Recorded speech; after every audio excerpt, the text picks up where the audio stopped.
Well, Pentecost, the day of the red fire, in the Anglican Church referred to as Whit Sunday because they usually wore white in their robes on that day at church. The title of this sermon today is He Brings Down the Fire to Rescue and Save Us. In today's psalm, David is in distress. He says that the enemies that are about him are too great, too strong. They are at his throats, so to speak. And he calls upon the Lord, and the Lord comes to his aid. And does he ever? It says in very descriptive wording that I liked, that when God came down, God the Father, he came down with power, almost military power, and he bowed the heavens, the sky, toward earth. And the whole scientific concept of having enough power at your disposal as God the Father to literally bend the sky down in an unnatural way and to send your power down to defeat the enemies of David. In another time in the Old Testament, the Jews were fighting against some enemies of their enemies who were sending warriors to kill them. But every time they sent the warriors, the prophet of the Lord was told by God where they were coming from. And the Jews would have their army laying in wait for them and would defeat them and they would run away. So the king, the ancient king, not the Jewish king, said, "Why do they know where we're going?" And they said to him, "Because the prophet is told by the Lord where you are, where we're going, and did they plan for us?" He says, "Where's the prophet? We're going to go kill the prophet." So up in the mountains, the prophet was there with his servant, and the servant saw the army coming, and he trembled. And he came into the prophet and said, "There are thousands out there in that valley that have come to kill you." And the prophet says, "Don't worry. There are more of us in our army than they are of them." And his servant looked at him like, "Are you crazy? There's only 2 of us here." And then the prophet prayed and said, "Lord, let him see what I can see." He said, "Go back out from the tent and look again." And when he looked into the valley, he saw thousands of angels about to descend on the evil king's army. Then the servant understood. A show of power and might that defies our thinking in these modern times. David says, "He saved me from a strong enemy." Most of us in our life have had a strong enemy that was after us, either in our business or in our health or in a marriage or in some endeavor that it seemed as though we were beset by evil or by demons or by problems. They are there. Evil exists. People act as the agents of Satan. They say evil things. They say hurtful things. Even within families, those things occur. They do things that do not serve God's purposes. They serve Satan's purposes. The second reading today, after the psalm, was Joel. And Joel says 2 things.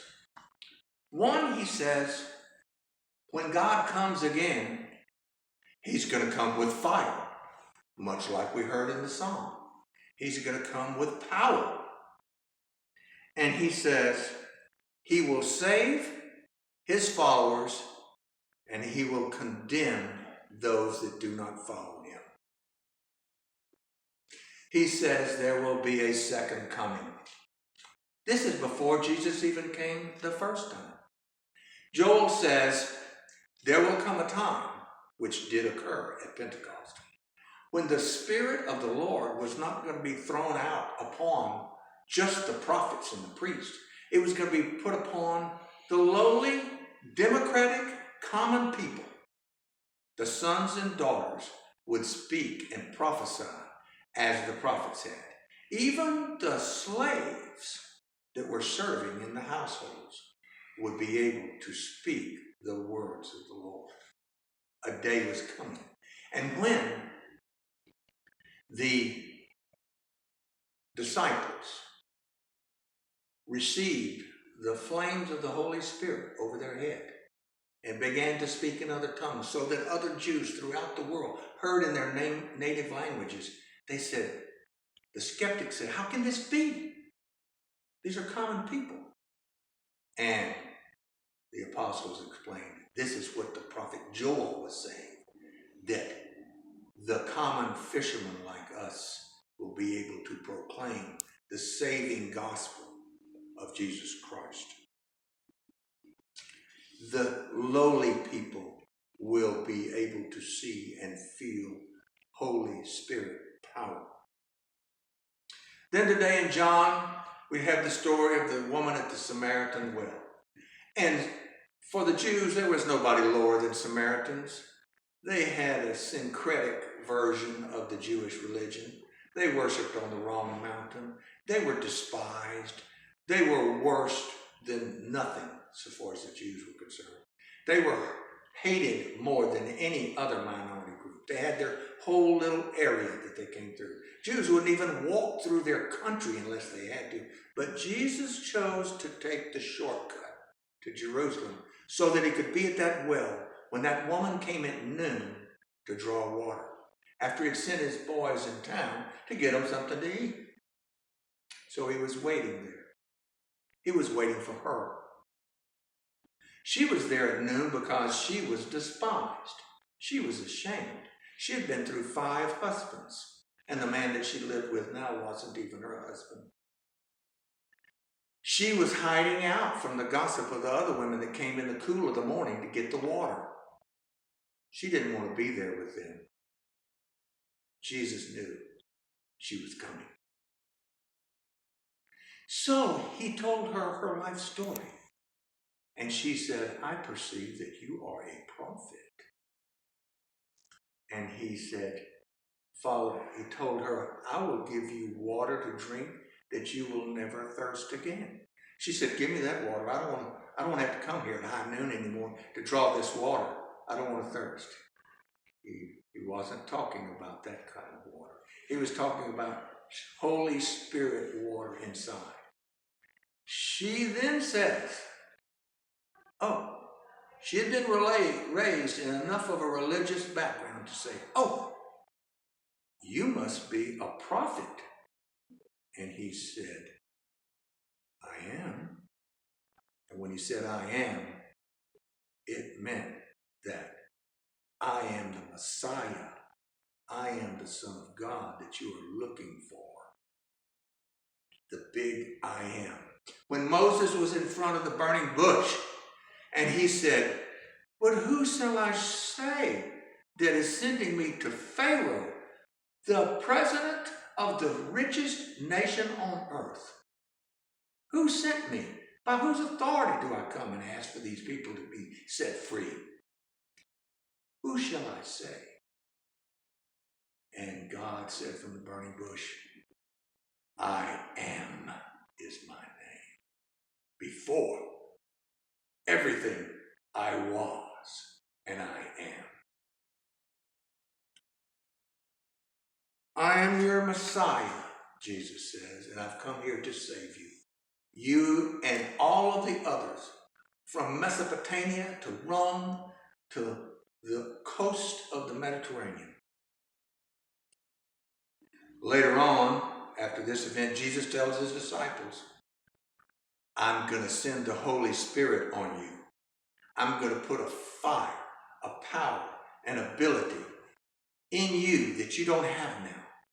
And you're going to have power from on high. And it's going to comfort you as you spread my gospel to the entire world, not just to the Jews. I am a Jew, and salvation comes from the Jews, but it goes to the whole world. All people, great and small, are Jesus' prophets. It's very democratic, as they say. The spreading of God's healing powers, the spreading of God's ability to put us humans right with him, came through Jesus Christ. We, Jesus' servants, at the last final judgment, when Jesus comes with fire and power again, will stand in judgment day, and we that follow Jesus will be exalted. And those that denied him, the workers of evil, the destroyers of families, the murderers of the martyrs, will feel God's judgment and everlasting fires. Let us go forth, as Jesus says, to worship God in spirit and in truth, for the Father seeks such worship for himself. Thanks be to God.